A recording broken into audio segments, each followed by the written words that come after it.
Welcome back. In this lecture, I am going to give you an additional explanation of the solution 3 because as a teacher, I know that learners face lot of difficulties in understanding the concept of this keyword. Now let me explain what is happening here. So when you write $image, see the line number 7. So when you write $image, you will get a wrapper set of 9 image objects, right? And when you write $image.click, so you will apply a click event on all the 9 images because the click function, it allows implicit iteration. So it means uh, all these image objects have the click event, right?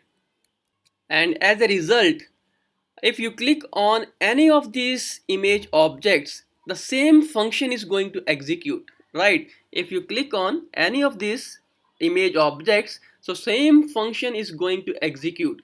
Now let's imagine you clicked on the sixth image, right? So you have a sixth image object in the wrapper set, and let's say you clicked on that, right? In that case, the same function will execute, and $this, so we have a this keyword here. So this keyword will represent the sixth image object in the wrapper set. And similarly, if you click on, let's say, seventh object in the wrapper set, right?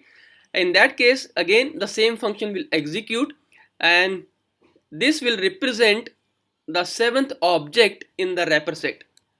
You know that your wrapper set is an exact representation of your document.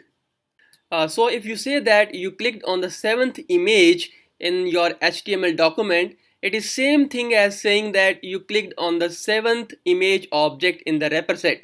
So this is the additional explanation of the solution 3. Now I hope you understood it.